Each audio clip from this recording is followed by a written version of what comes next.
In this episode of Cars from Japan, presented by Cars from Japan, we check out a 2006 Subaru Forester STi.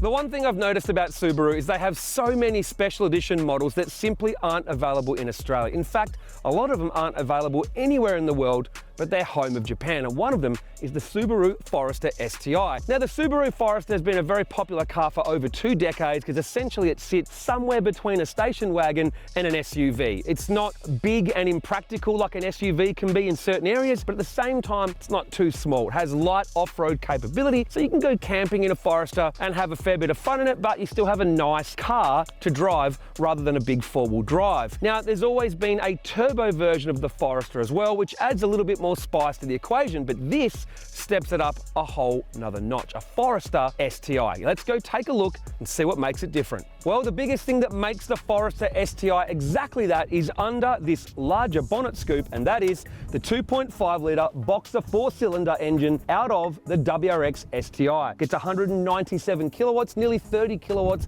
over the normal turbo Forester. You can see the red inlet manifold, the STi branding on the intercooler, the STi turbo, the red charge pipe, the lot. It is an STi engine under there. Behind it is the 6-speed transmission. So essentially when you drive this, you're just driving a bigger and heavier WRX STi. Let's see what else it's got that makes it this as well. So it wouldn't be an STi without badges, right? Just about every single STi ever made has had a lot of them, although Subaru has calmed it down a little bit. Got your STi badging on the side, the front, the back, even on these unique wheels for the Forester STi, and inside those 18-inch wheels are STi Brembo brakes. They appear to be the same as the normal WRX STi Brembo brakes. You can see that this Forester doesn't look as high as a normal Forester. Of course, the suspension has been upgraded for better handling. It is lower, but there's still plenty of ground clearance for those that want the best of both worlds. Want to go camping and do some light off-road, but still want to hit the twisties on the way there, which is what this car is perfect for. The inside of the Forester STi is exactly what you expect. A transplant over from the WRX STi. They've put in the STi seats. You can see they've got the STi gear knob on top of that 6-speed transmission, STi badging on the steering wheel with all the red stitching,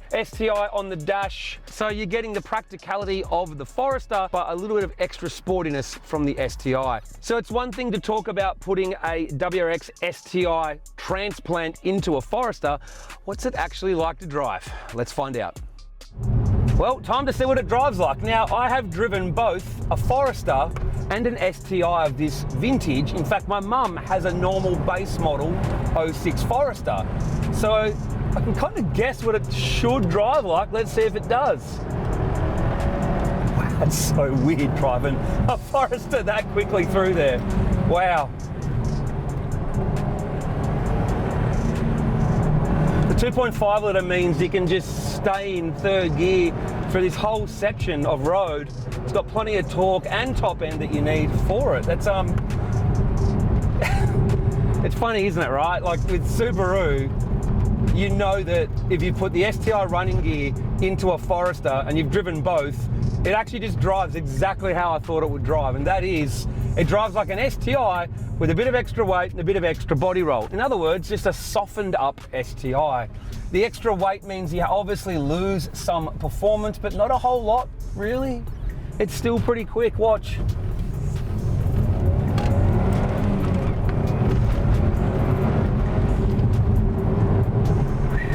Man, it is good, look at this.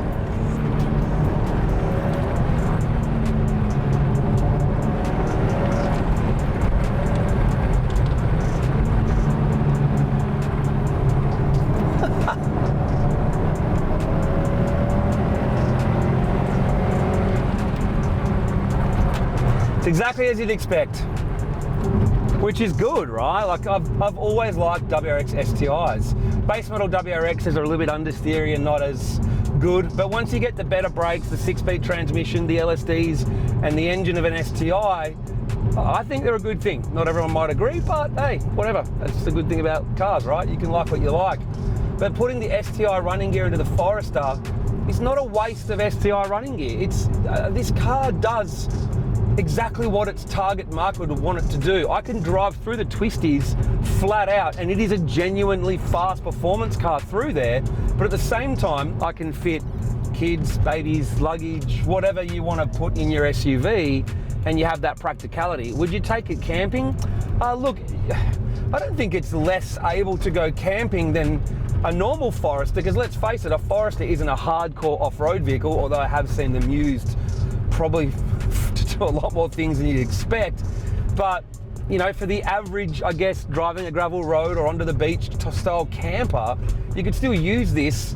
But at the same time, I really like the idea of doing a toge run on the way to your campsite. And this car can genuinely do that. A lot of them say they can, but this one really can. And the 2.5 STi running gear is not wasted on this car, because let's face it, the chassis in the Forester and the Impreza is pretty much the same thing, right? So it does the same thing. This is just heavier, taller, you know, and a bit softer. It's just, you're just taking the edge off, but it's still plenty of fun and plenty fast for the average enthusiast.